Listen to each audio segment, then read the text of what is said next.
Live for music.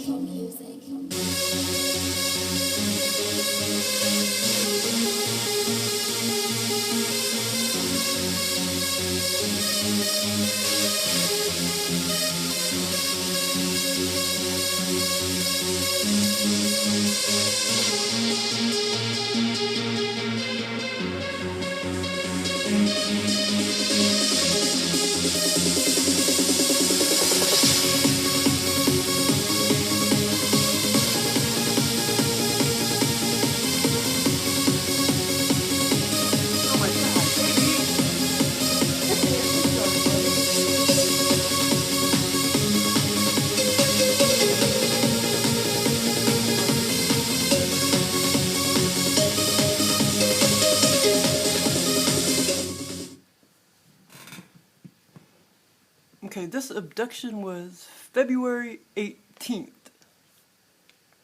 Yeah, I just freaking touched my cat. He freaking... the freaking aliens are messing with him too. So he's really jumpy. I just touched him and he just freaking freaked out. Caesar, are you okay, buddy? Oh my god, yeah, the aliens are freaking messing with them, so that's why he's so... especially him. That's why he's so damn freaked out. When I touched him, he thought it was a freaking alien or something. Okay, so this abduction was February 18th, 2015. And I was asking the reptilians if they like to cuddle. I was talking to them. Well, I talk to them every night, but I was talking to them and I asked them if they like to cuddle.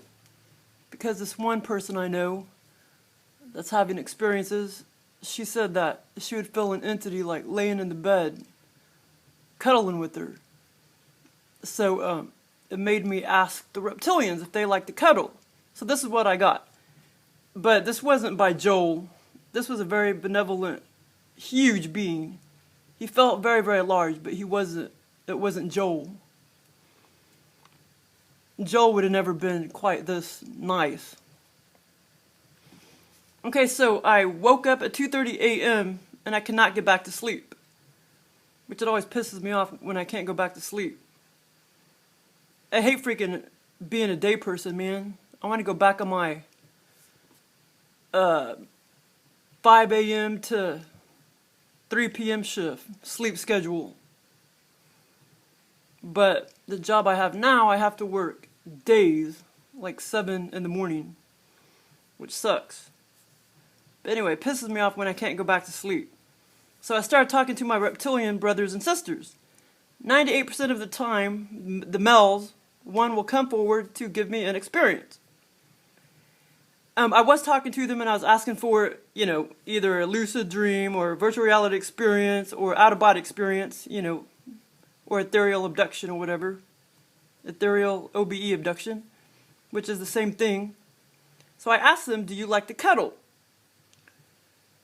And sometimes the virtual reality experiences are OBE abductions, out-of-body abductions, or ethereal abductions, and sometimes they're not. Because they can create them just by, boom, tampering with the ethereal implant in my brain. But anyway, they're both just as real. But anyway, like I said, a woman experiencer I know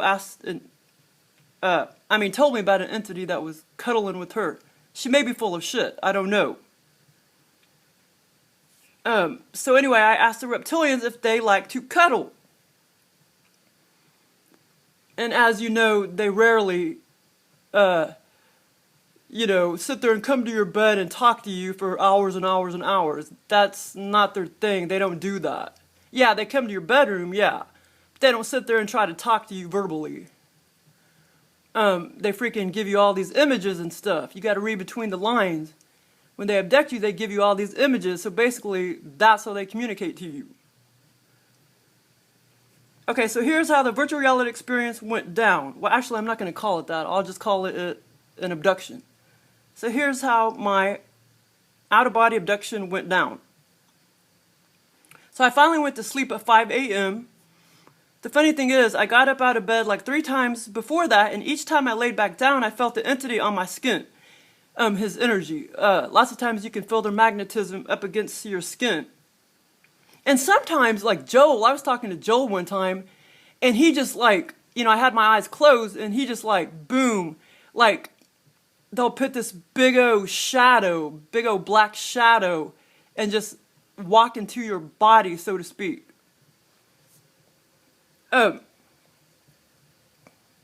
Like I said, it's very hard for them to just, boom, manifest as physical. If it was that easy, they would be doing it every day, 24/7, 365. It's not that easy for them to do that.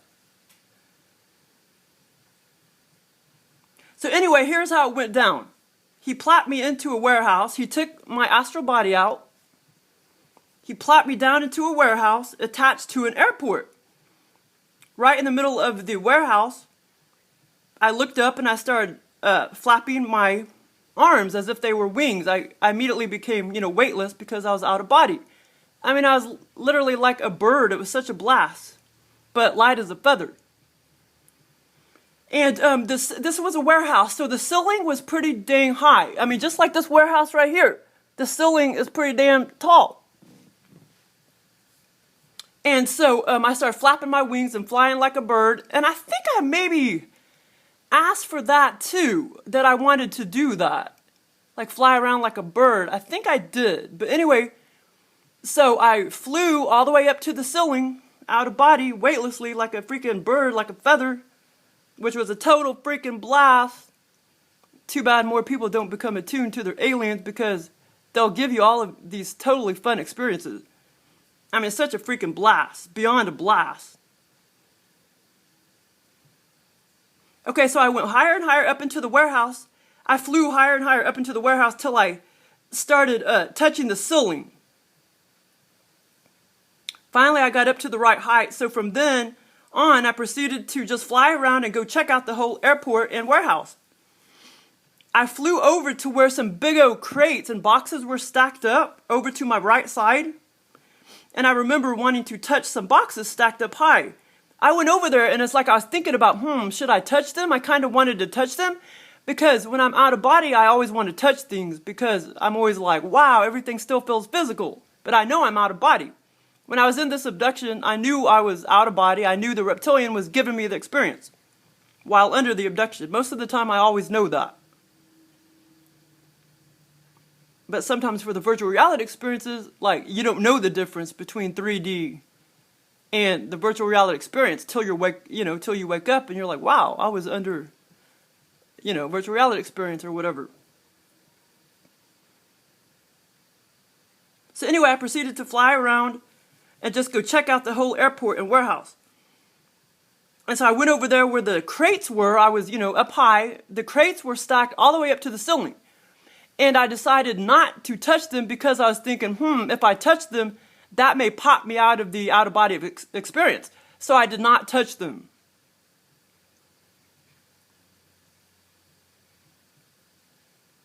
Yeah, so I was afraid I would disrupt the out-of-body experience, so I did not touch the crates. I flew a little lower and saw some black women workers making wood chairs and tables, like particle board wood, light color. I smelled all the wood dust, which I've smelled before in the garage, where my dad was making stuff. So, they stuck that in my scenario. And it was total virtual reality. I mean, I smelled the dust and everything.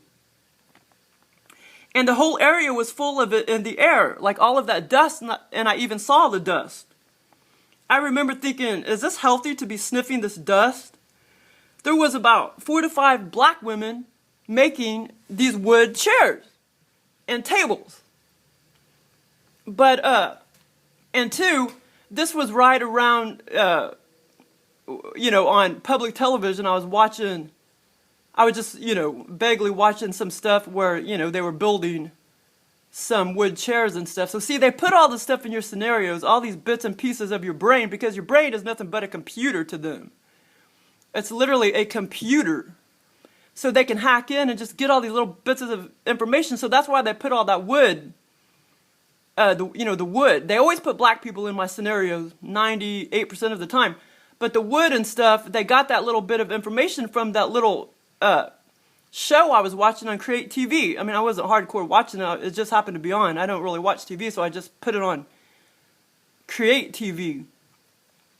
But yeah, I even was, the other day I had my eyes closed and saw all the, David Icke talks about all the little, he has all those pictures in his book about waveform information, like the waveforms of your brain and stuff. And I saw all that with my eyes closed, all the little squiggly, like, I mean, your brain is like nothing but a freaking computer.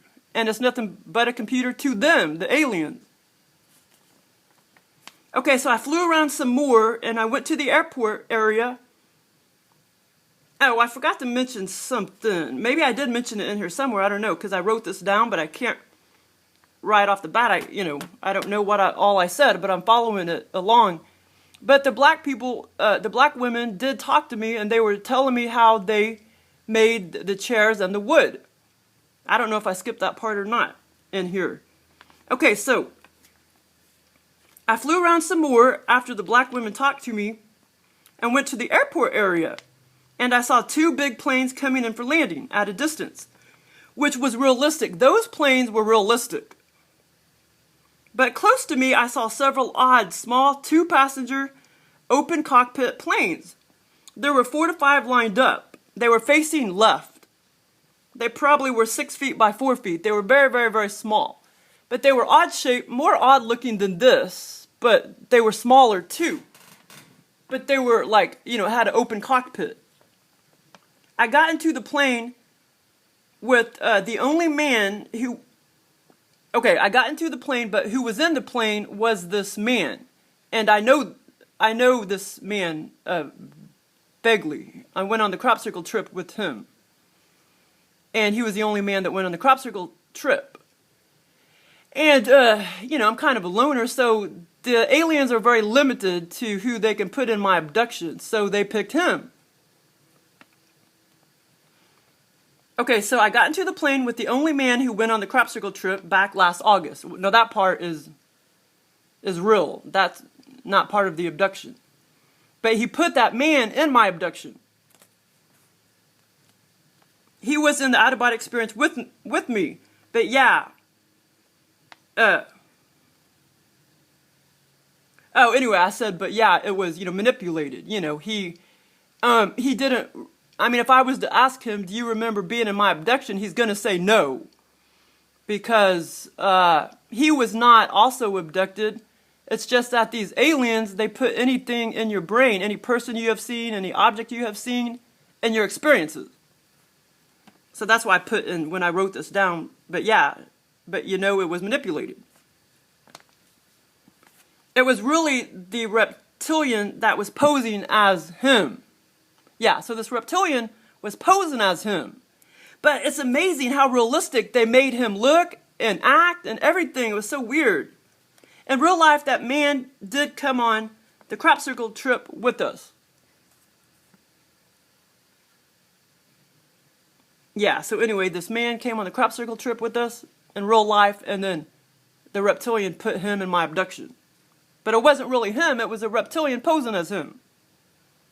But anyway, it totally seemed to look like him and his personality, and he did seem normal stature. I mean, he was normal stature. Then we took off in the plane, headed for Atlanta, which, of course, I've been to Atlanta before, recently, by airplane. He was flying the plane, and as we took off, we kept running into boxes and stacked stuff. I mean, it felt totally real. We were taking off, and we kept, we were only a few feet off the ground, and we kept bumping into shit. We kept, we kept almost, crashing. We kept going lower, and then up, and then lower, and then up, and we kept bumping into shit. Like crates and boxes and stuff. It felt real, and it also, hurt. I felt everything. I was telling him that he was flying like shit. He seemed to think he was not. It almost seemed like an amusement park ride. And I was naked too. Most of these out-of-body experiences, if I look at my body and stuff, it's like I'm naked. I did touch my private area. Okay, I don't really remember this part, but I wrote it down. I think I do remember it. I did touch my private area and was like, yeah, I still feel physical. Because like I say, I always like to feel things to see if I still feel physical.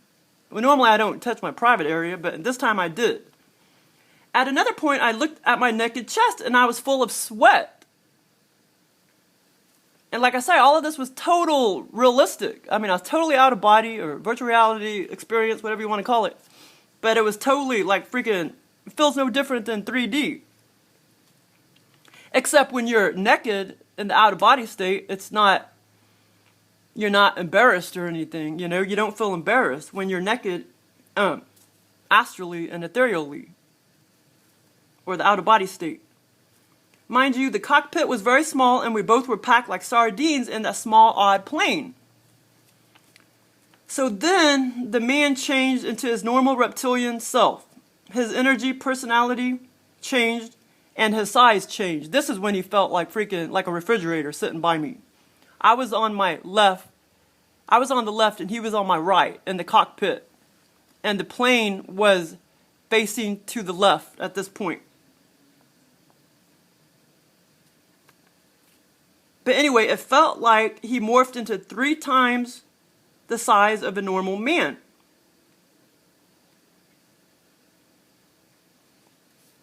So anyway, at first, Jim was the guy that went on the crop circle trip with me, and the reptilian was the one that put him in my abduction. And so Jim, the reptilian, sort of like posed as him at first, but it was really the reptilian, and then the reptilian changed.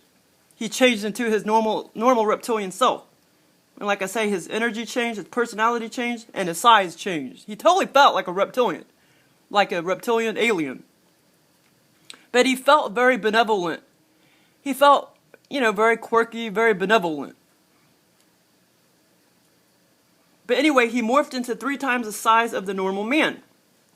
He started getting really close to me so I could feel his body, and I did. I mean, he was just right up next to me, so we were just touching each other's body because we were just packed like sardines. We were like, you know, hip to hip or whatever. So anyway, he started cuddling with me, and he had one arm around me. He did not let me see his hand or his face.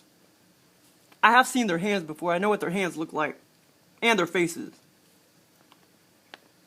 And I know what one feels like. I literally felt his scales. But I know what reptilians look like. The reptilian grabbed my hand, my right hand. I was on the left, he was on the right, and he grabbed my right hand. He grabbed it hard, and it kind of hurt. It felt real. But anyway, his hand seemed about 3 times larger than a normal human male. So he grabbed it hard, and it kind of hurt. It felt real. Then I broke away, and he grabbed it again, my right hand. And like I say, I was sitting on the left. We started cuddling tightly.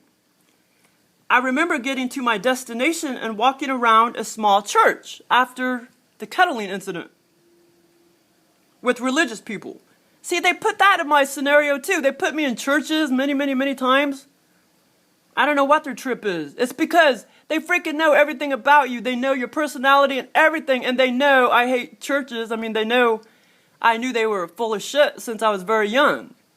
So it's kind of like, I mean, they know your personality inside and out. That's probably why they always put me in churches, because they know I know they're full of shit, and I know religious people are full of shit and mind control and everything else like everybody else is on planet Earth. You know what I'm saying? The reptilians are awesome. I mean, these aliens know you inside out. They can read anything in your brain. Well, I guess that's why they know you so well. Okay, I remember getting to my destination and walking around a small church with religious people. I thought it was the Atlanta airport. I talked to a black woman, and she said, like I said, here we go, another black woman. I talked to a black woman, and she said, "We aren't going to Atlanta. We are going to New York City." I thought she was going to Atlanta. She said, "You need to get to your destination." I realized I was in a church and hurried out of there. Then I remembered seeing some trinkets, some keychains for sale, where the older white woman was standing behind the podium area selling them. She looked about late 60s, and I was looking at these little trinkets, these little keychains, and that's not the first. They put keychains in my abduction many, many, many times. Okay, but anyway, this white woman was standing outside the podium. Back behind the podium, selling those little keychains, and I was looking at them, you know, the little characteristics of them, I was looking at them very, very, very clearly. Everything is so clear and vivid in these abductions. So after the virtual reality experience, or out-of-body experience, after this out-of-body experience or virtual reality experience, he popped a song in my brain by Debbie Gibson, Shake Your Love. The Reptilian gave me what I wanted. That was by far the funnest part, the flying part. But anyway, they started talking to me by songs, like pop songs, a long time ago. And like over 2 years ago. And I think they've always been communicating or trying to communicate to me by songs. And so it's really awesome. They'll pop a song in my abduction, either at the beginning or the end or both. So yeah, anyway. So the song was Debbie Gibson, Shake Your Love. And it's funny, whenever they pop these songs, I immediately recognize it. Normally I recognize the artist too. Because all these songs were, I mean, and they know that. They know how to pick, these songs that are so clear to you from many, many, many years ago because they were so popular and they wore them out on the radio. I mean, they played them over and over and over and over again. And so all of those pop songs are very, very, very familiar to me, even though that was 30 years ago, 25 or whatever. So they'll communicate to me by 1990s pop songs, 1980s, and 1970s. But anyway, it was by Debbie Gibson, Shake Your Love. I mean, these beings are very, very, very comical. You can tell when they're not. Or when they're, kind of evil and dark and stuff. That's kind of obvious sometimes, but they can be very covert. I mean, yeah, they can be so covert. I mean, they can abduct you. They can give you a virtual reality experience or abduct you. And then, of course, if you're not attuned to your experiences yet and not real skilled at knowing how they operate, you're just going to wake up thinking, oh, that was a weird, dream I had. And it wasn't a dream. It was, they're abducting you. They're abducting people, astrally, out of body. And creating all these experiences for them. A lot of times they're sexual. And, of course, you're never going to know that it was them. Even if they show themselves at the end of the abduction, like that one reptilian did me. A lot of people, if they're in a trance to begin with and not awakened and enlightened, that part they would literally block out. They may remember, oh, I woke up and, oh, I had a bad dream. And even if the reptilian showed himself, that person is not going to remember the reptilian. That person is going to immediately block it out. Or that reptilian being is just going to go back to the subconscious. But